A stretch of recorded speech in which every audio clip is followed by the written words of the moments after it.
जय भीम कि अपने बच्चों की जान दूसरों पर गवाई नहीं जाती। अपनी चोट को भूलकर, उस दर्द को भूलकर दूसरों की चोट पर मरहम लगाई नहीं जाती। इसीलिए कहता हूं कि महापुरुष तो बहुत हुए इस दुनिया में मगर बाबा साहेब जैसी कुर्बानी किसी की नजर नहीं आती। जी हां साथियों, आज आप सभी के बीच एक और सच्ची घटना के साथ, एक और सच्ची कहानी के साथ आप सभी के बीच आया हूं साथियों। और मैं चाहता हूं बड़े ध्यान से आप इस दुख भरी कहानी को सुने, बड़े ध्यान से आप बाबा साहेब के ऊपर वो बीती हुई एक दुख भरी कहानी जो आपके बीच लेके आया हूं साथियों, बड़े ध्यान से आप उसे सुनिएगा और महसूस करिएगा कि वो पीड़ा क्या रही होगी साथियों।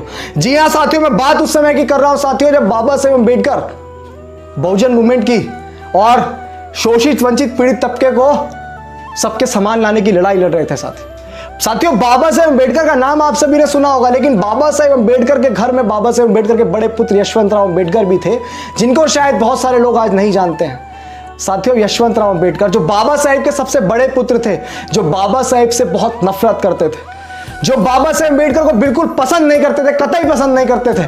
उन्होंने हमेशा अपने आप को बाबा साहेब अम्बेडकर की मूवमेंट से, बहुजन मूवमेंट से हटा के रखा। वो हमेशा बाबा साहेब से दूर रहे साथियों। वो बाबा साहेब जिन्होंने शोषित वंचित पीड़ित तबके के लिए अपना जीवन कुर्बान कर दिया, सारी चीजें कुर्बान कर दी, लेकिन उनका बच्चा उनसे खफा था। उनका बच्चा उनसे बहुत नफरत करता था साथियों। लेकिन उनका नफरत करने का कारण क्या था साथियों? नफरत करने का कारण था क्योंकि यशवंतराव अम्बेडकर ने अपनी आंखों के सामने अपने 4 भाई बहन को तिल तिल सिर्फ भूखे पेट मरते हुए देखा था, बिना दवा गोली के मरते हुए देखा था साथियों। उसी यशवंतराव अम्बेडकर ने अपनी मां को गोबर पाथकर, दर दर की ठोकरें खाकर अपने बच्चों का पेट पालते हुए देखा था साथियों। उसी यशवंतराव अम्बेडकर ने, इसीलिए वो बाबा साहेब से नफरत करते थे साथियों। यशवंतराव अम्बेडकर अपने मन में सोचते थे कि जिसका पिता लंदन इतनी बड़ी यूनिवर्सिटी में पढ़ाई करता है, उसकी मां गोबर पाथती है, उसके बच्चे तिल तिल की ठोकरें खा रहे हैं, उसके बच्चे भूखे पेट बिना दवाई गोली के बीमारी से मर रहे हैं, लेकिन उसको हमारी कुछ नहीं पड़ी। वो बाबा साहेब अम्बेडकर से कहते थे, उनके बीच हमेशा अनबन रहती थी कि क्या फायदा, जिस समाज के लिए आज आप लगे हुए हैं, जिस समाज के लिए आप काम कर रहे हैं, याद रखिएगा ये समाज आपको भूल जाएगा एक दिन। ये समाज आपको भूलकर लंबी लंबी लाइनों में लगेगा, दूसरी जगह मत्था टेकेगा जाके। क्योंकि यशवंतराव अम्बेडकर सच बोलते थे साथियों, यशवंतराव अम्बेडकर सच बोलते थे। ये दुख भरी कहानी मैं जो आपको बयां कर रहा हूं, बड़े दर्द के साथ बयां कर रहा हूं साथियों। यशवंतराव अम्बेडकर जो बाबा साहेब के सबसे बड़े पुत्र थे, वो बाबा साहेब से बहुत नफरत करते थे साथियों। यशवंतराव अम्बेडकर और बाबा साहेब के बीच हमेशा अनबन रहती थी और उसी अनबन को दूर करने के लिए बाबा साहेब ने यशवंतराव अम्बेडकर के नाम से एक प्रिंटिंग प्रेस खुलवाई ताकि वो उसमें व्यस्त रहे। और साथियों उसमें व्यस्त यशवंतराव अम्बेडकर इतने हो गए, तल्लीन रह गए, वो बाबा साहेब से दूर रहने लगे क्योंकि वो बाबा साहेब से बहुत नफरत करते थे। यशवंतराव अम्बेडकर हमेशा कहा करते थे कि पिताजी, जो आप जिस समाज के लिए आप काम कर रहे हैं, वो दलित तबका एक दिन आपको भूल जाएगा। वो दलित तबका आपको भूलकर बड़े बड़े जागरणों में लगा रहेगा। वो दलित तबका एक दिन आपकी इन कुर्बानियों को भूलकर अपने घर में ऐशो आराम से सोएगा। जो आज आप त्याग समर्पण पर बलिदान दे रहे हैं उसको भूल जाएगा, क्योंकि यशवंतराव अम्बेडकर सच बोलते थे साथियों, सच बोलते थे साथियों। यशवंतराव अम्बेडकर ने अपनी आंखों से अपने 4 भाई बहनों को मरते देखा था, इसलिए नफरत करते थे। भूखे पेट मरते देखा था साथियों, इसलिए नफरत करते थे साथियों। जब 1935 में 27 मई को माता रामाबाई अम्बेडकर दुनिया से छोड़कर चली गई, तब यशवंतराव अम्बेडकर ने बाबा साहेब से कहा कि क्या फायदा आपका विदेश में पढ़ने जाने का, जिस समाज के लिए आप काम कर रहे हैं उस समाज के चक्कर में आज मेरी मां मुझे छोड़कर चली गई है, मेरे 4 भाई बहन आज मुझे छोड़कर चले गए हैं, लेकिन हमारे लिए कोई कहने सुनने वाला नहीं है। क्या हमारे लिए कोई रोटी देने वाला नहीं है? पिताजी, जब आप विदेश में पढ़ाई कर रहे थे ना, सबसे बड़ी यूनिवर्सिटी में जब आप पढ़ाई कर रहे थे ना, तब मेरी मां गोबर उठा के लाती थी, दूसरों के यहां जाकर बर्तन मांजती थी, जब हमारा पेट पालती थी। पिताश्री, आपको क्या दिखाई दिया वो चीजें?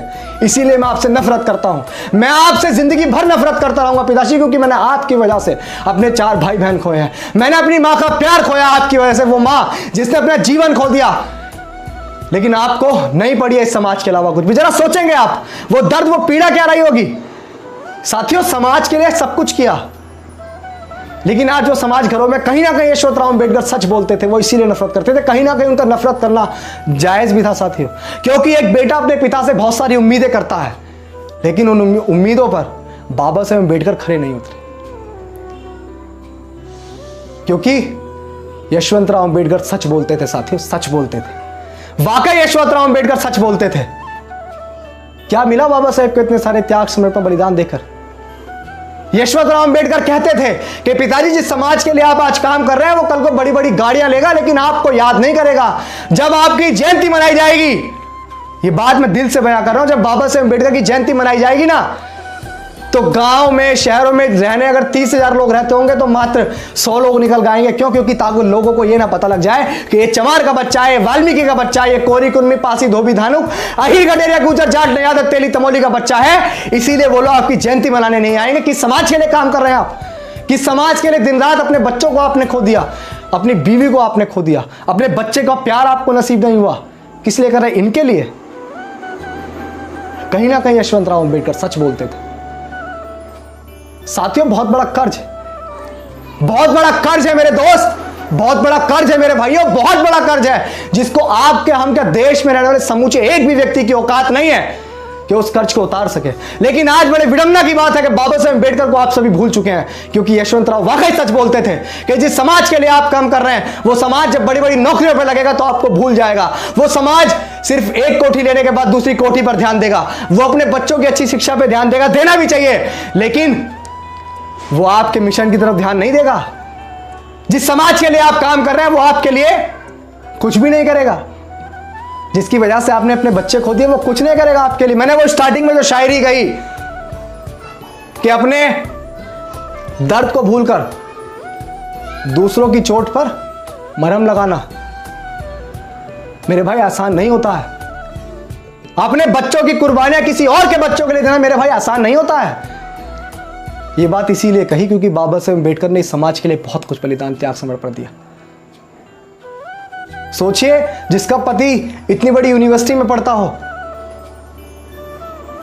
उसकी बीवी साथियों, किसके लिए? सिर्फ समाज के लिए। उसकी बीवी लोगों के झूठन मांसती थी, गोबर पाती थी, वो उपले बेच कर अपने बच्चों का पेट पालती थी। उसके बावजूद भी उसके बच्चे उसके पास नहीं रहे, वो खुद इस दुनिया से चली गई। लेकिन आज कुछ लोग बाबा साहेब अम्बेडकर को अपना मसीहा, अपना रहबर कहने में शर्म महसूस करते हैं। अरे थू है तुम लोगों पर, जो लोग आज बाबा साहेब अम्बेडकर की मूवमेंट में नहीं चल रहे हैं, उनका लिया सब कुछ लेकर। जिस आरक्षण की वजह से आप लोग आज फल फूल रहे हैं, वो आरक्षण किसी और की नहीं, बाबा साहेब अम्बेडकर की देन थी, लेकिन आप लोग भूल गए साथियों। जो बाबा साहेब अम्बेडकर नहीं आते तो नाली के कीड़े जो होते हैं ना, उससे भी बदतर औकात थी आपकी, उससे ऊपर कभी नहीं उठ पाते। लेकिन आज आप भूल चुके हैं बाबा साहेब अम्बेडकर।